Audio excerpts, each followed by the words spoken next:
25 Februari 2024 di Paroki Curug Gereja Santa Helena dilaksanakan Misa Anak-anak Sedekenap Tangerang 1. Misa dipimpin oleh Pastor Freday OSC.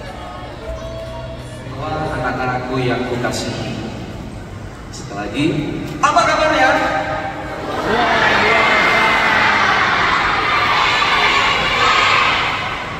Ya, jadi karena hari ini kita berkumpul untuk berdoa bersama, ya, untuk bisa mendengarkan sabda Tuhan bersama. Sebelum Romo menjelaskan tema, sebelum Romo bercerita, ya, supaya kita fokus anak-anak, ya, kita ada kesepakatan dulu, ya. Kita akan melakukan kesepakatan dengan cara seperti ini. Bila Romo nanti berkata, ada kata dulu, ya. Jadi ada dua kata. Kalau Romo berkata dulu dan kalau Romo berkata sekarang. Kalau Romo berkata dulu, maka anak-anak harus berteriak ya, ya. Bisa ya? Anak-anak semua ya? Coba saya tes. Dulu. Ya, ya. Oke. Berapa kali? 2 kali? 3 kali? 2 saja ya, 2. Jadi kalau ada kata dulu harus sepakat, ya. Lalu kalau ada kata sekarang, nah ini kalau ada kata sekarang, saya ingin orang dewasa, orang tua yang ada di sini, ya, itu berkata kita bikin sepakat dulu, ya. Jadi orang tua dan dewasa akan berkata ya. Coba saya tes nih orang tua, orang dewasa di sini, ya. Sekarang anak-anak kamu kalah ya. Coba saya tes dulu. Sekarang.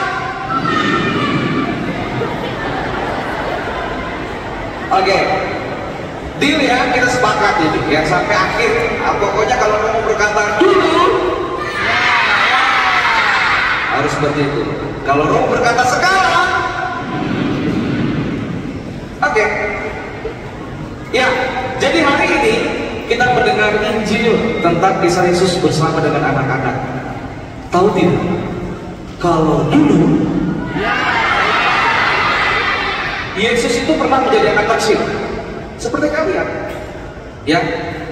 Nah, karena dulu pernah seperti menjadi anak kecil seperti kalian, pertanyaannya, apa beda Yesus dulu dengan Yesus sekarang? Rupanya beda Yesus dulu dan Yesus sekarang tidak berbeda, sama saja, ya. Nah, kita akan melihat bagaimana Yesus itu sangat mencintai anak-anak. Yesus yang dulu adalah anak yang berbakti dan sayang kepada orang tuanya. Dan Yesus yang sekarang sudah kembali bersama di pangkuan Allah. Tapi, ya, saya akan memberikan challenge buat kamu. Challenge-nya ini, ya, berhadiah. Kalau kamu bisa tahu jawabannya, kamu maju ke depan. Gak usah rebutan, ya. Untuk anak-anak, bukan untuk dewasa, ya. Oke. Nah, siapa yang tahu di mana Yesus lahir? Maju.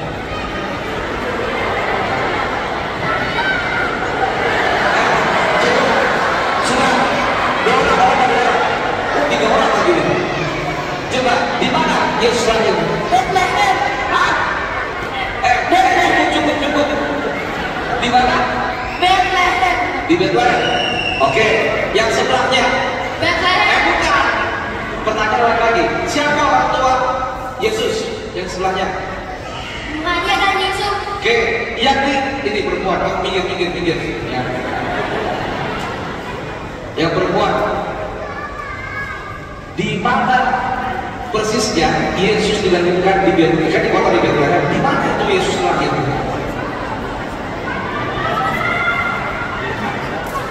Di Nazaret. Iya, di mana ya? Di mana itu di? Sebentar, bukan kalian kemudian di mana ya? Di rumah sakit kan? Di rumah kan? Di mana? Di Palungan. Apa? Di Palungan. Di Pamulan. Dan Pamulan itu di mana? Di kandang hewan ternak. Di mana? Di kandang hewan ternak. Kamu duduk. Yang ada duduk bukan maju. Duduk. Belum disuruh kamu. Duduk. Di mana tadi? Di mana di Pamulan? Itu benar di Pamulan. Di mana tuh? Di Tempat kandang hewan ternak. Oke, ya benar. Tiga orang sini sebelah.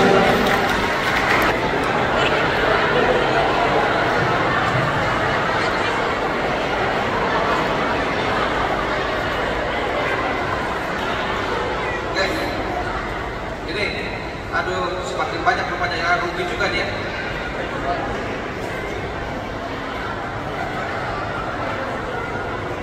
Oke, silakan dulu. Siapa yang tahu langsung aja. Siapa yang tahu? Siapa yang membaptis Yesus?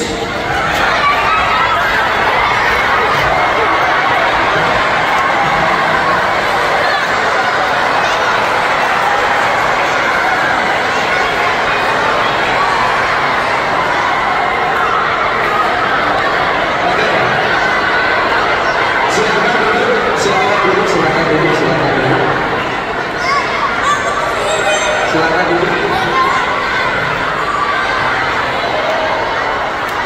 Duduk. Ya, siapa? Yohanes Pembaptis. Di mana?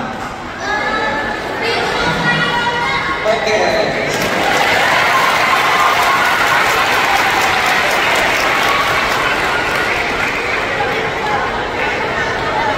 Nah, anak-anak, dengarkan saya lagi ya.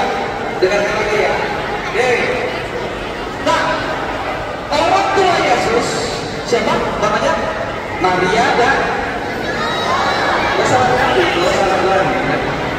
Nah, dulu apa suaranya dulu? Yesus pun diajarkan bagaimana Yesus bisa berdoa, bisa beribadah dengan baik. Dan sekarang orang tua kalian juga mengajarkan bagaimana berdoa, beribadah dengan baik. Romo tahu dan yakin kamu bisa bikin tanda salib. Bisa tidak? Coba Romo lihat di tempatnya masing-masing. 1, 2, 3 dan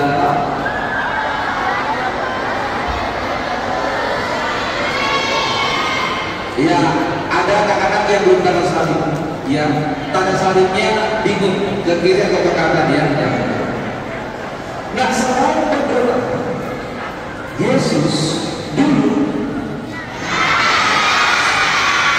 juga diajarkan tentang bagaimana bisa beretika dengan baik, tahu soal adat istiadat, budaya, bagaimana bisa berrelasi sosial dengan baik. Nah, sekarang orang tua juga mengajarkan hal yang sama agar kalian bisa tumbuh dan berkembang dengan baik, tahu mana yang baik, mana yang jahat, mana yang harus kalian katakan, mana yang tidak harus kamu katakan. Contoh, malas itu baik atau jahat? Malas itu baik atau jahat? Ya, jahat. Kalau mencuri itu baik atau jahat? Kalau boros itu baik atau jahat? Kalau berkelahi itu baik atau jahat?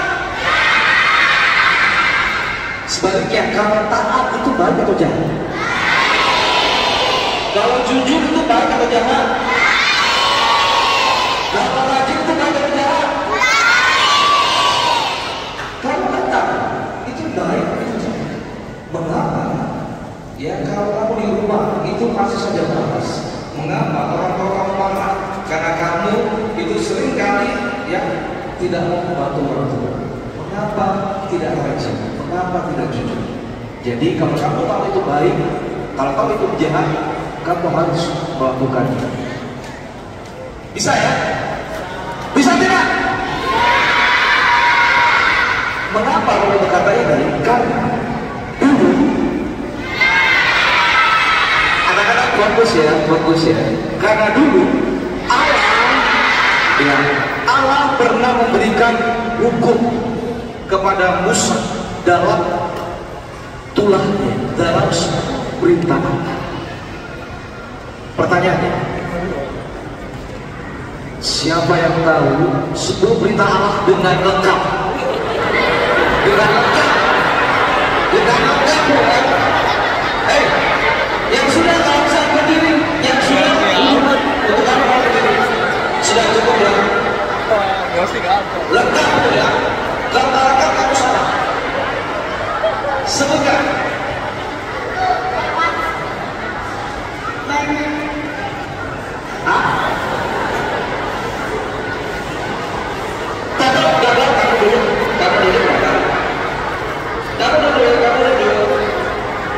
Kamu dulu.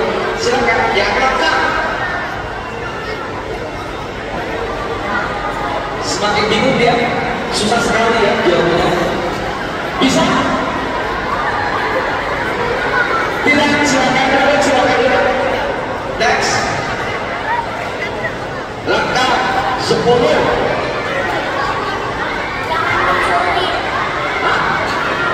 Dan satu dong. Dan satu. Dulu.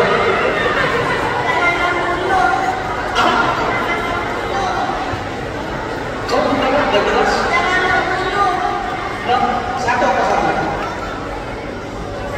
Silakan kamu duduk. Gagal. Dari nomor 1.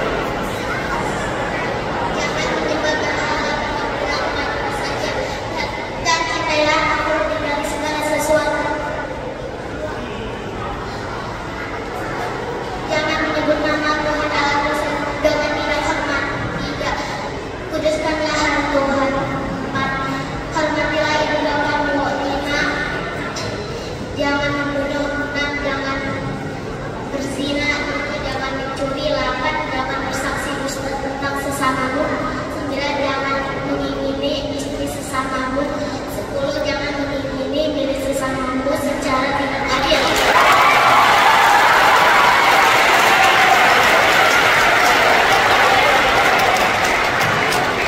Jawaban terakhir saya kasih Rosanio.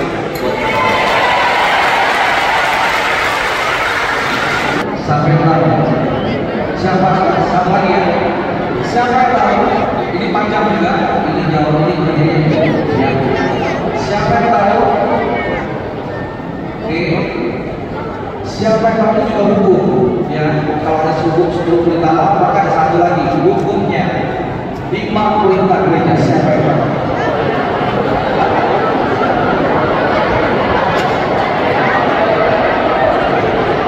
Semakin hilang ya, semakin ada.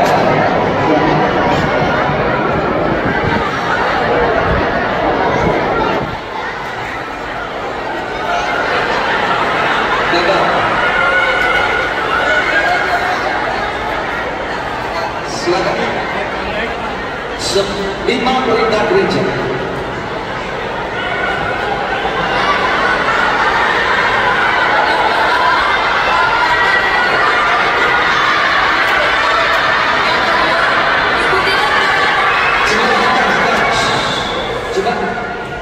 Coba, ya, apa? Yang pertama, merayakan hari raya yang disamakan dengan hari Minggu. Yang kedua, ikutilah perayaan Ekaristi dalam pada hari Minggu dan pada hari raya yang digabungkan. Dan janganlah pekerjaan yang dilarang pada hari itu. Yang ketiga, berpuasa dan bertakwalah pada hari yang telah ditentukan. Yang keempat,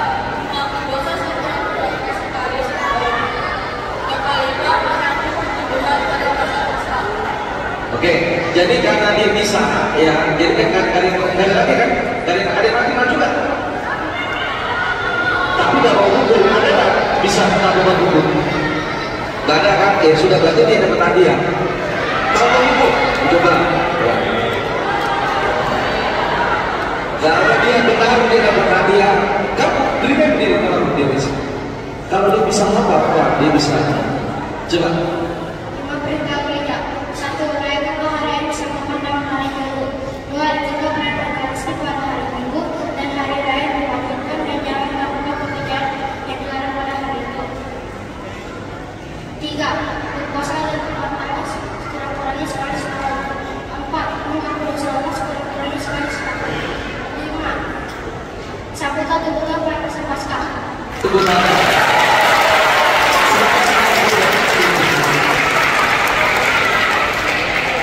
Karena kamu bisa menghafal, kamu dapat jadi Rosario, ya. Ya, kamu dapat juga nih. Ada usaha lah ya. Untuk itu sekarang, anak-anak dengar. Untuk itu sekarang, Yesus mengajarkan kepada anak-anak agar tetap belajar. Jangan malas, jangan bolos, jangan sombong. Ya, ikuti aturan di rumah, dengarkanlah, taatilah nasihat orang tua. Anak-anak sekarang harus mau beretika dengan baik, mampu bersosialisasi dengan benar, tidak salah dalam pergaulan, dan mampu berkata dan bertindak baik dan benar. Sekarang zaman sudah modern, teknologi canggih sudah kamu terima. Ya, saya yakin kamu sudah menggunakan handphone dan juga punya media sosial agar tidak menjadi budak modernisasi. Memang ada aturannya. Dulu beda dengan sekarang. Mungkin dulu anak-anak itu masih gaptek, nggak tahu teknologi, ya. Tapi sekarang kamu boleh menerima teknologi itu, tapi ingat, kamu harus bertanggung jawab atas yang kamu pakai lewat teknologi modernisasi saat ini.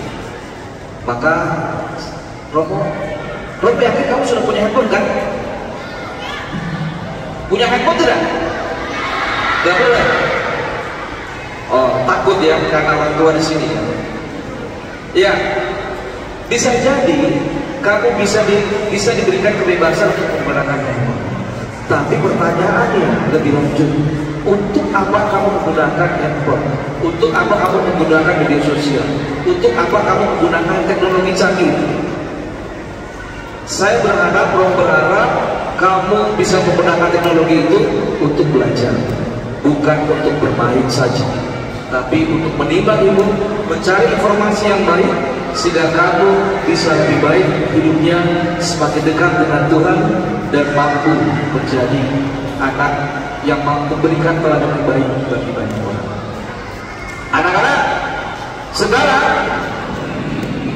kalian harus menjadi anak-anak Tuhan dan berbudi pekerti luhur, beretika baik dan benar. Oleh karena Tuhan pernah berkata kepada kalian bahwasanya punya kerajaan Allah itu ada di kalian.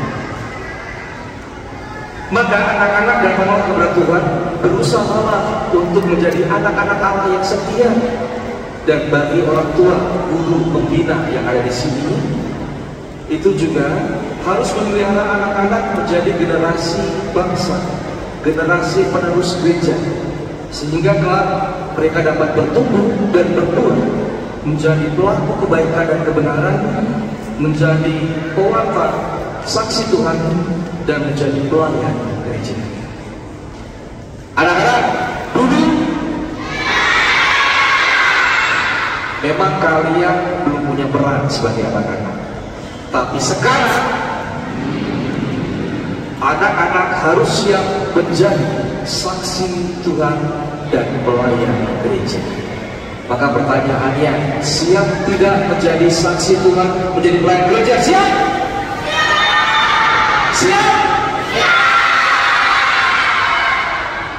Orang tua tua kamu ya itu sudah mendengar. Jadi mereka mendukung kamu. Lakukanlah dan semoga kamu bisa menjadi anak-anak Tuhan, menjadi saksi Tuhan dan menjadi pelayan gereja. Tuhan memberkati.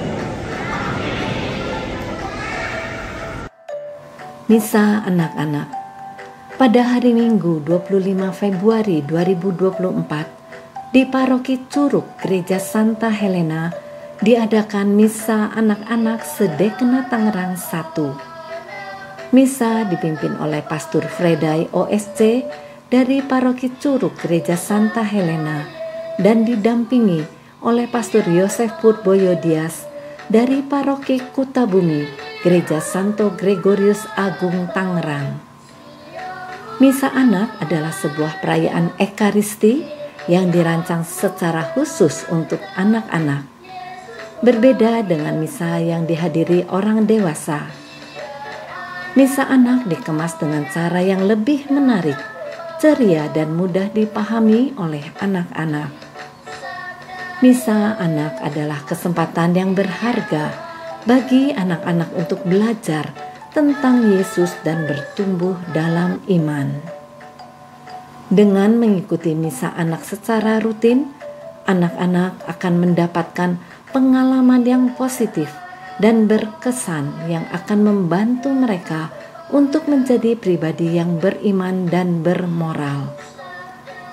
Misa anak bukan hanya tentang ritual keagamaan, tetapi juga tentang membangun hubungan yang personal dengan Yesus.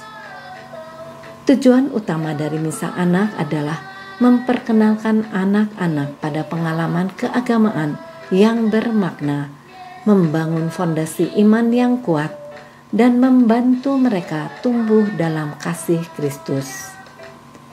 Misa anak juga merupakan kesempatan bagi mereka untuk merasakan kehangatan komunitas gereja dan merayakan keyakinan bersama dengan teman sebaya mereka. Dalam misa anak, keterlibatan anak-anak sangat diutamakan. Misa anak diadakan dengan tujuan memperkenalkan Yesus kepada anak-anak dengan cara yang menyenangkan dan mudah dimengerti, membantu anak-anak untuk bertumbuh dalam iman dan kasih Allah, memberikan anak-anak pengalaman liturgis yang menyenangkan dan berkesan, membantu anak-anak untuk menjadi bagian dari komunitas umat Katolik yang kuat, mempersiapkan anak-anak untuk menerima sakramen Ekaristi pertama. Manfaat dari misa anak adalah membantu anak-anak untuk mengenal dan mencintai Tuhan Yesus, memberikan pendidikan iman yang sesuai dengan usia mereka, membangun komunitas dan rasa persaudaraan di antara anak-anak, menumbuhkan rasa hormat dan penghargaan terhadap liturgi. Misa anak adalah cara yang indah untuk membantu anak-anak belajar tentang iman mereka dan menumbuhkan hubungan yang lebih dekat dengan Tuhan Yesus. Biarkan anak-anak datang kepadaku.